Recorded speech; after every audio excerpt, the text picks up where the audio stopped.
How we doing, Xbox gamers? Welcome back to another News and Talks video, episode 11. Now, in today's News and Talks video, Xbox haven't really released any new news since the new year has come, so happy new year, guys. Today is the 2nd. Sorry, guys, I was waiting another day just before, to see if the news would come out, but obviously they haven't come back from holidays yet, so I've just done a little bit more research on my own, going to different websites to find a bit of news about the new Xbox Series S Carbon Black one, about the Game Pass and the amount of money you save this year just through the Xbox Game Pass subscription. Now, guys, that's the news I'm going to be basically covering today, so make sure you stay tuned for the whole video so you don't miss out on any great news that I'm about to cover at all. So stay tuned, guys, you don't want to miss out on this. And if any of you are new here, make sure you like, subscribe, and turn that notification bell on so you never ever miss any great content like this. Now remember, guys, every single Tuesday and every single Friday I drop a new video, a new top 5 video, and a new news and talks video to be exact. So make sure you don't miss any of them and check them out, guys. They're always there and available for your use to watch and to be able to get a better idea on which products to buy and which products not to buy and what the latest Xbox news is. That's what basically I cover at the moment. So if you're interested in that, make sure you subscribe. Go check that out, guys. Now let's get straight into the first bit of news for this week. Now, guys, moving into the first bit of news in today's video, we're going to be starting off talking about the Xbox Series X Carbon Black console. Now, I've just found this website completely out of nowhere. I just was looking for a bit of news to talk about, and I thought, why not go through this since I have not covered the Carbon Black edition yet for the Xbox Series S. I just thought, it's a great console. It provides a terabyte SSD hard drive, which I think is great. So I'm just gonna basically skim over what I've already read, basically sum up what I've read from this. So basically, it's the cheapest generation of the new generation of consoles. Obviously, the Series X came out with a 512 SSD hard drive, and it sits around $400 to $350 Australian, which is pretty good. Obviously, it looks like these prices are at AUD, which is a great bonus at the moment. Obviously, the 512 gigabyte was a major problem for the Xbox Series S players, obviously, because you would only be able to have up to 5 to 4 games just on your Xbox console, which I thought was pretty damn terrible. Obviously, when you get a new console, you want at least, a couple more games than just 5. And obviously, Xbox then solved the problem of getting out the Xbox Series S Carbon Black Edition, which has a terabyte now, which is great, which a lot of people have been waiting for years.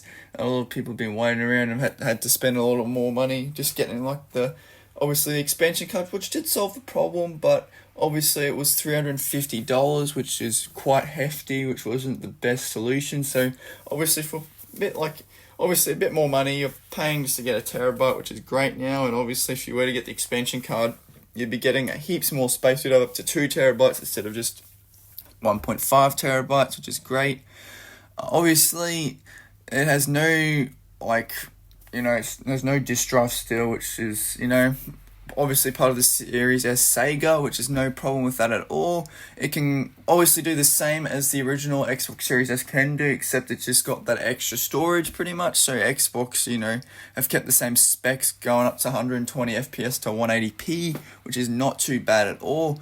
Obviously, I like the carbon black design as well. It just looks super cleaner than the white, which I think is cool as well. I was hoping they'd bring out a black Series S and obviously a more storage Series S, which I'm pretty happy with as well.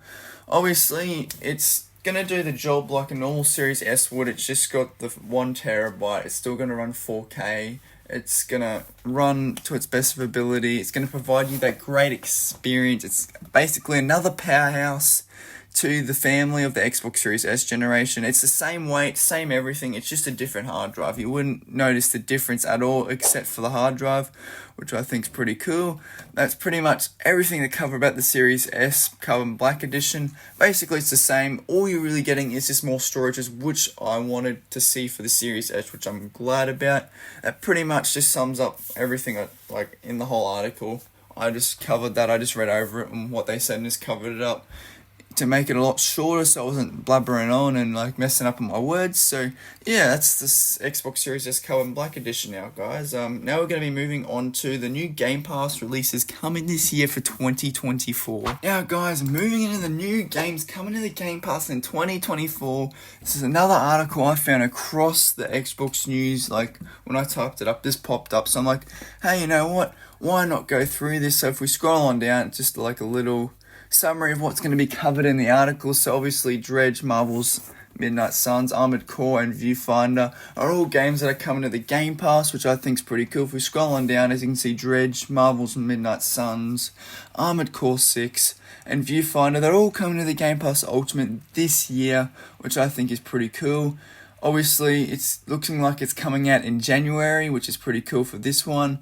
This one has not really explained when it's coming out, but it is coming to the Game Pass, obviously, which is pretty cool.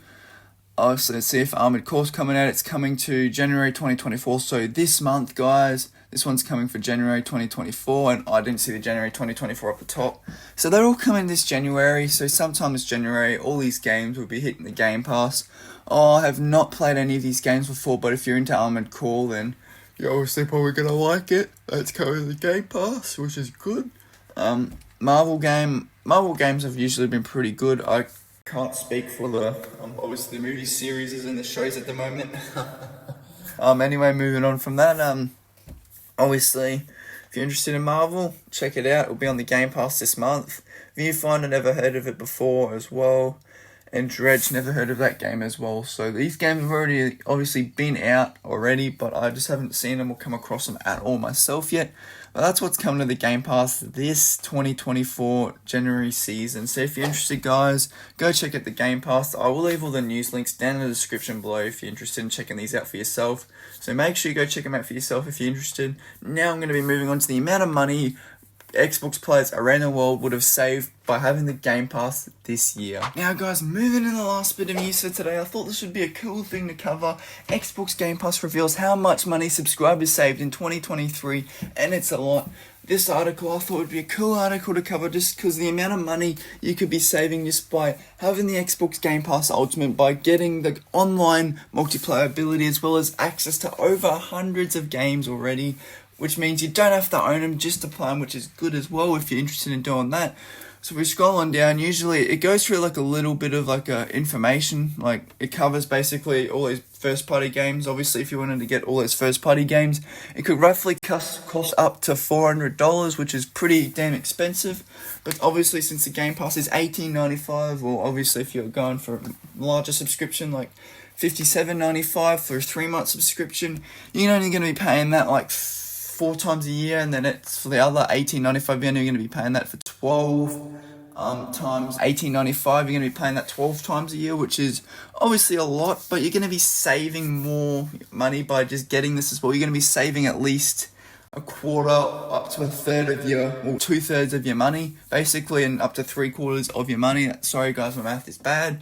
But if we scroll on down, so as you can see, in the US, the USD, basically, if you're in the USA, you saved up to $8,763 which is pretty damn good. In the UK, people saved up to £7,695, which is pretty cool. Up in Canada, they saved up to $11,425, which is pretty good.